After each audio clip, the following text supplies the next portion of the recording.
और अगर प्रतिक्रिया नहीं करते, मौन हो जाते, मन को किसी तरीके से मना लिए होते, कंट्रोल करते मन को, तब अंदर अंदर सफोकेट होते रहते, कुंठित होते रहते, जवाब नहीं देने का घुटन की पीड़ा से वो व्याकुल रहते, उनको रात में नींद नहीं आती और बार बार उनके दिमाग में वही बात नाचते रहती कि मैंने उस अपमानजनक बातों का कोई जवाब नहीं दिया।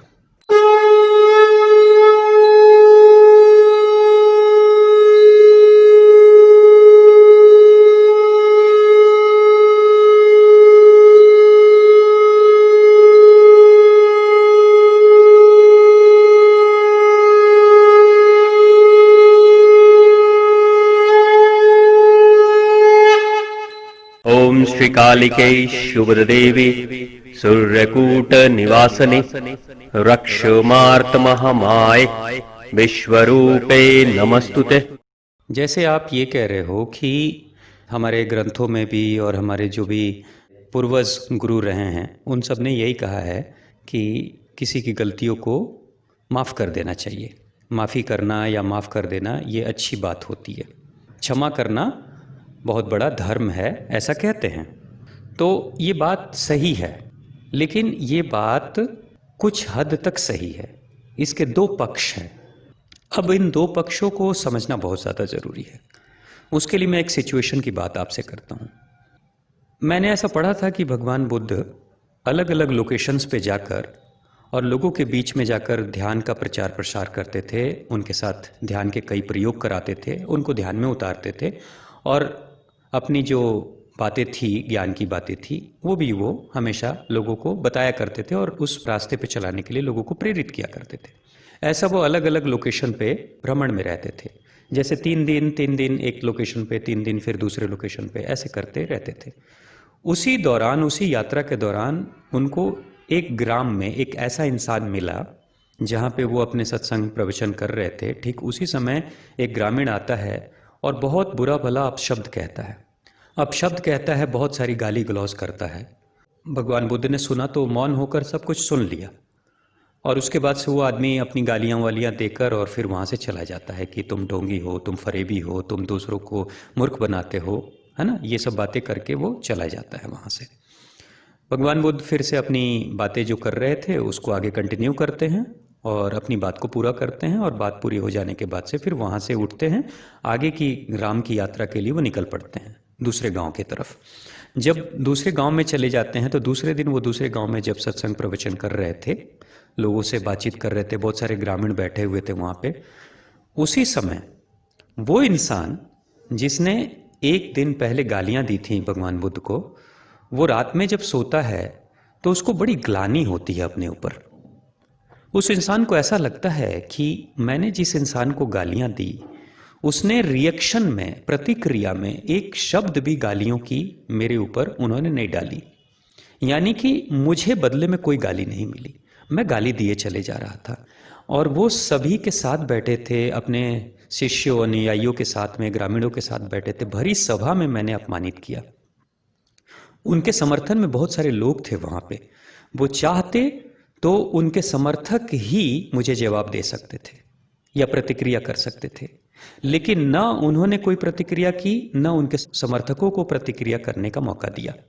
सबके सब शांत थे, वो शांत थे तो उनके साथ उनके समर्थक भी शांत रहे। और मैं मनमाने तरीके से गालियां मैंने दे दी और शांति से मैं चला आया और मुझे मेरा कोई नुकसान नहीं हुआ, लेकिन उनकी छवि को मैंने धूमिल कर दिया। ऐसा सोचकर जब वो रात में सो रहा था तो अंदर से जब उसकी अंतरात्मा से जब आवाज आई कि तुमने बहुत गलत किया, ये तुम्हें नहीं करना चाहिए था ऐसा, तो वो दूसरे दिन वो इंसान सुबह उठते ही वो निकल पड़ता है, उस गांव में जाता है और ढूंढता है। तो पता चलता है कि भगवान बुद्ध तो निकल चुके हैं, वो तो कल रात्रि में ही चले गए हैं। तो वो पता करता है कि वो कहाँ गए हैं। तो फिर दूसरे गांव में वो जहाँ गए होते हैं वहाँ दौड़ता भागता हुआ पहुँचता है और देखता है कि पेड़ के नीचे बैठकर और कुछ लोगों के साथ बैठकर वो अपनी बातें कर रहे थे, जिन बातों को हमेशा सबसे कहते थे। तो अचानक से वो जाता है और पैरों पे गिर जाता है और कहता है, क्षमा कर दीजिए प्रभु, मुझसे बहुत बड़ी गलती हो गई, बहुत बड़ी भूल हो गई। तो उन्होंने कहा कि मैं नाराज़ हूँ ही नहीं, तो मैं क्षमा कैसे करूँ आपको। कोई नाराज़गी नहीं है, कोई मुझे दुख नहीं है, कोई ग्लानि नहीं है, तो मैं क्षमा भी कैसे करूँ। तो वो इंसान सर उठाता है और कहता है कि प्रभु आपने मुझे पहचाना नहीं, मैं वही तुच्छ इंसान हूँ, वही गिरा हुआ इंसान हूँ जो कल मैं गालियाँ दे रहा था बड़ी सभा में आपको। आप भूल गए मुझे, आप शायद मेरी शक्ल नहीं पहचान सकते। तो वो कहते हैं कि मुझे याद है कि आप वही थे जो कल आप आए थे, लेकिन वो जो बातें थीं उन बातों को तो मैंने वहीं पे छोड़ दिया। जब आपने कहा तो मैंने वहीं छोड़ दिया और छोड़कर फिर मैं आगे की तरफ बढ़ाया। मैं बातों की गांठ बांध के नहीं लाता, मैंने तो आपको उसी समय क्षमा कर दिया, उसी समय मैंने माफ़ कर दिया आपको। मैं अगर आपसे नाराज़ होता तब तो आप क्षमा मांगते, माफ़ी मांगते, तो फिर मैं माफ़ करता। नहीं, मैंने वो बातें वहीं छोड़ दी। अब जब वो बातें नहीं तो नाराज़गी कैसी, और जब नाराज़गी नहीं तो फिर मैं क्षमा किसको करूं? तो जब भगवान बुद्ध ने ऐसा कहा तो वो इंसान रोता है, फूट फूट के रोता है और उसका हृदय भी साफ हो जाता है और बाद में चलकर उनका अनुयायी भी बन गया था वो। तो यहाँ कहने की बात ये है कि दो स्थिति है। चाहते तो भगवान बुद्ध उस इंसान की बातों को अपने दिल पे लेकर और अपने अंदर कुंठित होते रहते, या तो प्रतिक्रिया करते तो उसके साथ लड़ाई झगड़े करते, उसके साथ अपशब्द कहते, जो वो कह रहा था उसी भाषा में उससे बात करते, और अगर प्रतिक्रिया नहीं करते, मौन हो जाते, मन को किसी तरीके से मना लिए होते, कंट्रोल करते मन को, तब अंदर अंदर सफोकेट होते रहते, कुंठित होते रहते, घुटन होते रहता। जवाब नहीं देने का घुटन की पीड़ा से वो व्याकुल रहते, उनको रात में नींद नहीं आती और बार बार उनके दिमाग में वही बात नाचते रहती कि मैंने उस अपमानजनक बातों का कोई जवाब नहीं दिया। तो यहाँ बुद्ध क्या कर रहे हैं कि बुद्ध ने उस बातों को वहीं छोड़ा और छोड़ दिया। बातें छूट गई तो इंसान छूट गया, इंसान छूट गया तो गलती छूट गई, गलती छूट गई तो क्षमा प्रार्थना और क्षमा की माफी क्या, कुछ भी नहीं। तो ऐसे जो लोग होते हैं ये क्या है कि ये अपने दिल पे कोई गांठ बांध कर नहीं रखते, क्षमा कर देते हैं। अब जैसे बुद्ध से अगर आप पूछोगे कि क्या किसी की गलतियों को क्षमा कर देना चाहिए, तो बुद्ध कहेंगे बिल्कुल करना चाहिए।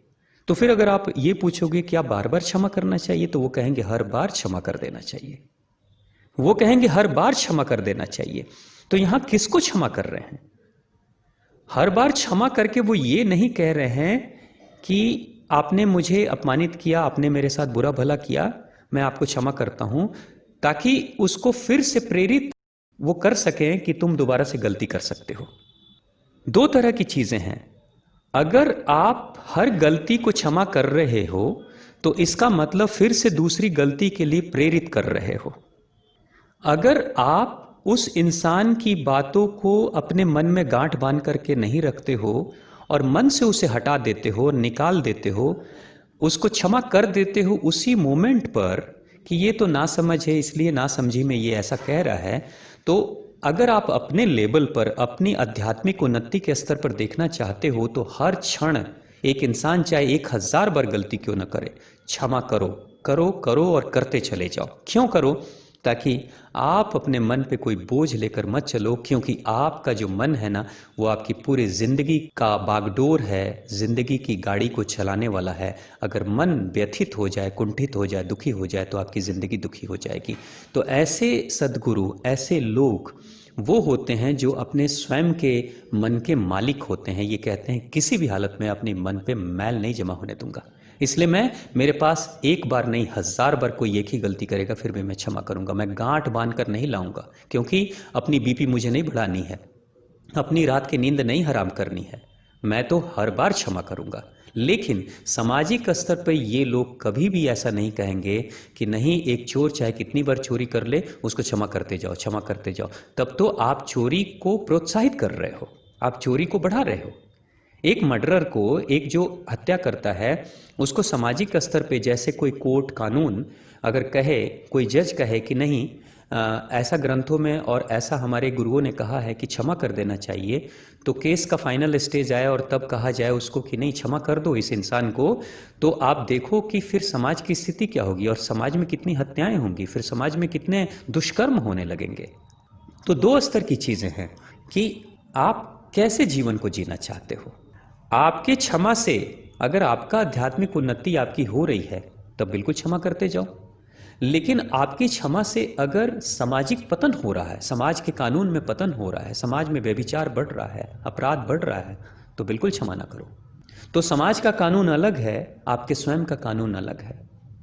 तो जो ऋषियों ने कहा कि क्षमा कर देना सबसे बड़ा धर्म है, ये आपके स्तर पे कहा। क्यों गांठें बांध कर रखते हो, क्यों बीपी बढ़ा रहे हो, नींद क्यों हराम करते हो, क्यों कुंठित होते हो, क्यों डिप्रेशन में जाते हो, क्या लेकर आए हो, क्या लेकर जाओगे, गांठ बांध कर ले जाओगे क्या? किसी ने अपमानित कर दिया, जिंदगी भर कुंठित हो रहे हो और अंत में डिप्रेशन से मर रहे हो।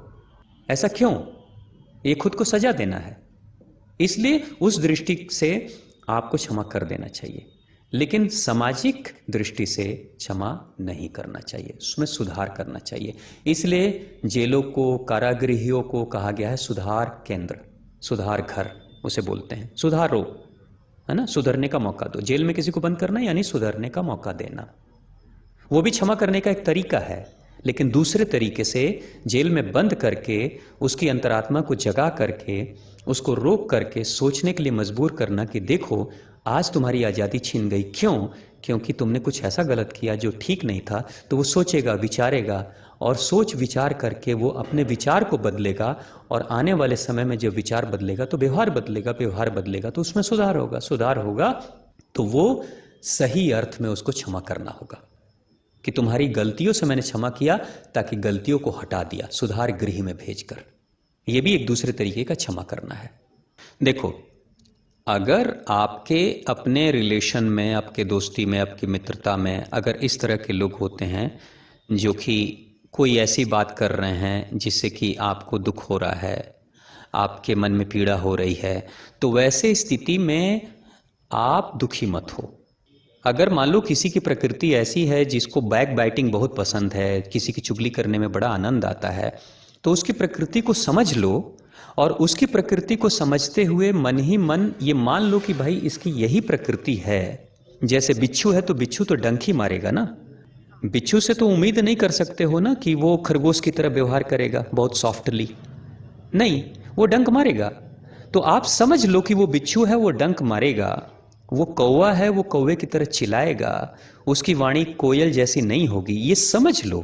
कुत्ते को पाल रखा है आपने, तो कोई आहट आएगी तो कुत्ता तो भौंकेगा ना। तो कुत्ता अगर भौंक रहा है तो बहुत नाराज होकर भी क्या कर लोगे आप, दुखी होकर भी क्या करोगे? वो कुत्ता है, इसकी प्रकृति को जानो और क्षमा करो उसको, क्योंकि आपने गाय नहीं पाला है। गौ माता को पालोगे तो वो भौंकेगी नहीं, उसके व्यवहार अलग होंगे। तो प्रकृति को आप समझो, और प्रकृति को जब समझ लेते हो तो फिर उसके कारण से आपके जीवन में कोई ऐसी घटना घट रही जिसके कारण से आपको दुख आ रहा है, तो दुख के बोझ को अपने ऊपर मत ला दो। अपने सर पे दुख का बोझ लेकर मत घूमते रहो। क्षमा करो खुद को, उसको क्षमा करके अपने आप को क्षमा करो, और समझ करके उसकी प्रकृति, उसके व्यवहार को देखते हुए गांठ मत बांधो और उसकी बातों को क्षमा कर दो। क्षमा कर दो, क्यों? क्योंकि आपको आपका पतन नहीं करना है। अगर आपका पतन करना है तो गांठ बांधे रहो और खुद को दुखी करते रहो। वो जिसने आपके साथ बुरा किया वो तो बुरा करके चला गया, वो भूल भी गया, लेकिन आपकी बीपी तो बढ़ रही है ना, आपका हार्ट बीट तो डिस्टर्ब हो रहा है ना, आपकी नींद तो हराम हो गई ना, आपकी जिंदगी तो तबाह हो गई ना। तो भाई क्षमा, क्षमा किसी और को नहीं, हर बार अपने आप को ही क्षमा करो। यानी जैसे सड़क पे चलते हो आप, तो सड़क पे चलने का डिसीजन आपका है, लेकिन धूल उड़ेगी ये डिसीजन आपका नहीं है, मगर धूल तो उड़ेगी ना। धूल उड़ेगी, आपके कपड़ों पे धूल आकर जमा हो जाएगी, लेकिन डिसीजन आपने लिया सड़क पे चलने का, तो खुद से धूल को आप साफ करो। धूल साफ करना ही क्षमा करना है। उस धूल को क्षमा कर दो, भेज दो उसको उसी जगह पे जहाँ पे वो धूल, जिस मिट्टी से धूल उड़ी है उसी मिट्टी पे फिर से दोबारा से उसको भेज दो, और कहो भाई हमें तुमसे कोई शिकायत, कोई शिकवा नहीं है, बस हमें क्षमा करो, हमें माफ़ करो, और मैं भी तुम्हें माफ़ करता हूँ। भूल जाओ उसे। तो इस तरीके से आपके निजी रिश्तों में भी अगर इस तरह की चीज़ें हो रही हैं, तो प्रकृति को समझो और उसकी प्रकृति को समझकर उसको क्षमा करो, और उसके क्षमा करने के साथ में अपने आप को भी क्षमा करो, अपने आप को भी कुंठित मत होने दो, दुखी मत होने दो।